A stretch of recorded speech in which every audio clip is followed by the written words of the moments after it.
Adesso chiamo sul palco Hilko Prhal di Cosnova e vediamo il video.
Great.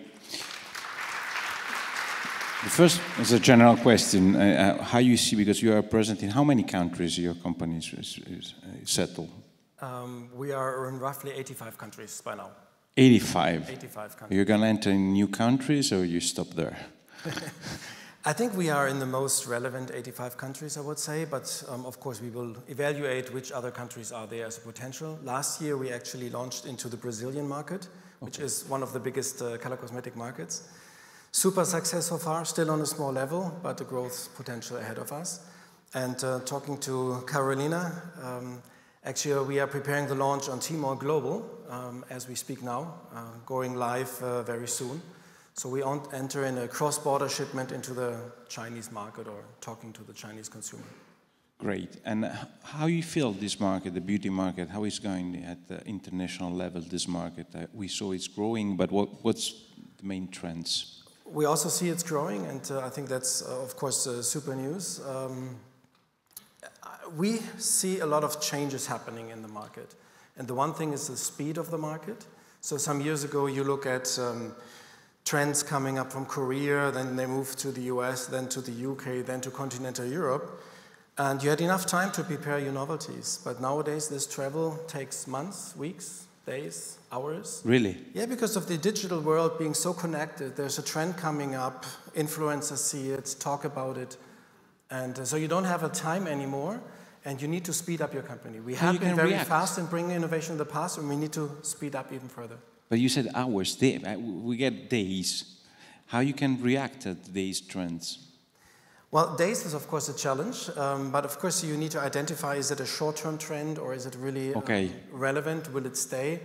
But you have to take decisions. Which products go into the normal stationary retail, the offline world, but in the online exclusive part, you can easily bring novelties much quicker because the lead time is much shorter. It's correct to say that your strategy on the price is to get quite lower price than market, but with good quality. You're trying to do this. You don't want to do, the extreme luxury. No, the DNA of Cosnova is actually, it's a very high innovation, a lot of novelties every year. 50% of the assortment is exchanged every year. A very high quality. We don't make compromises on quality. And this for the lowest prices possible. We have roughly 50% of our employees work in marketing and marketing-related fields. Looking at 5 to 10 year trends, in 3 to 5 year trends, or product marketing into 1 to 2 year trends, and bringing those products in order to excite the consumer. I'm asking you a very Italian question, because we know, in Italy we have a lot of family companies, but you two are... We are a family company. Definitely family company. 100%. 100%. Yes. So Italian style, we would say, but maybe it's not just Italian style. What's the particularity of this company? It's very important for us to understand how it works in other countries. I wouldn't say it's generally for family company, but in our family company, I think one really strong benefit is that you have always a long-term vision. whatever you do, you say it's not maximizing shareholder value on a short-term base. It's really long-term. On the other hand, short-term or very quick are our decision-making processes. We are much faster than many other companies in taking decisions, business decisions, innovation decisions. It's about culture. We are a fast-growing company. We have a leadership philosophy of high performance and people focus. If you grow fast, you need people that perform, that have a lot of passion and dedication. But on the other hand, you have to, we put the people into the focus and care for them and guide them, develop them. And I think that's I believe, a very good balance of the company. And you have any problem on capital, on finance? I mean, family companies sometimes are, lacks of finance, of capital to grow faster or in new markets or whatever. No, we don't. It's a very successful company, a very healthy company. The business model is extremely successful. It's a volume game, so we offer high quality, high innovation rate for a very low price, but the volume is there, and the turn of our stock in store is very fast. It's great for the retailers. In order to manage the low price, we have to be very efficient, so we cannot make individual solutions in the different stores. So we work with standard, we work with processes, we work with tighter margin, our distributors work with tighter margin, and also some retailers work with tighter margin in order to make that low price positioning possible. But then if you look at the volume, the profit that we all earn on the space given is in absolute terms very interesting and more or less in the upper group. And what about Italy? How is what's the position of Italy in your network, international network, in terms of volume and revenues and strategies? If we measure a lot in volume, that's the part of it's a good market for you. In volume, we are market leader in Europe, so we sell the most pieces in Europe, or as we say, we make the most women happy. Okay, that's great. Another point of view. On the international level, we could claim that also, but then you'd have to go to the low price segment, because on the global level, we still have a huge potential or a need to grow. And the different channels, distributive channels, drugstore, pharmacy, and what do you think about that? It's so Italian. First of all, you understand it? You understand this kind of system we have in Italy? Yes. Now, yes. Yeah, of course.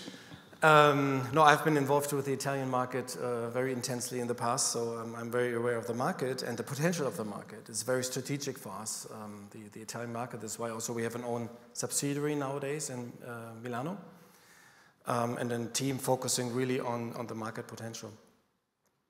I think there's a great... We want to be where the consumer is. Okay. Yeah? And if they're in drugstores, they're in drugstores. If it's in perfumeries, and I think we can deliver the traffic, the consumer into those stores in both formats. If you look on an international level, or if you go to Germany, there's a chain called Müller, and they offer from Essence to Chanel. If you go to the US, Ulta Beauty, they offer Essence as a price entry brand, and they go up to Chanel and have the full you have choice to be there. of brands. Yeah? So there, it's in one format, and in Italy, it's in two different channels. But it's more complicated. That's the problem. You don't have to get one format. You have to, go to the drugstore. Yeah, we love challenges. Okay, great. So. And what about the last challenges? Is that also the last question? What about the e-commerce? Because we are very low, as you saw, our numbers on e-commerce 2-3% on total revenues of big companies. Yeah, also for us, it's still on a rather small level. The potential is big for us. However, especially in the low price segment, it's also a challenge to actually do the delivery, pick and pack, fixed costs. You have to find the right setup. That's one challenge. If you work in the, medium to low price segment, that's one challenge. But the e-commerce is for us one of the most strategic fields nowadays. We invest, I think Cosnova has never invested so much into any area than the digital commerce as we speak. So we are building up a digital commerce segment or unit of the company. We assume that in 1.5 years, roughly 20% of our employees will be working in that field. Yeah. And e-commerce for us, it's a question, how do you define e-commerce? It's not just online sales. Yeah? So yes, of course, there's online sales. We might have an own online shop in the one or the other country. It's marketplaces, it's pure players, but it's also the online shop of our retail partners. But the most important thing is how to get connected to the consumer online and continue his journey and follow him into the offline world. Because the offline world, yes, e-commerce or online sales is growing. You saw the shares. But the stationary retail will continue to be highly relevant. And you want to interconnect online, digital world with the offline world. Yeah. Perfect. Thank you very much.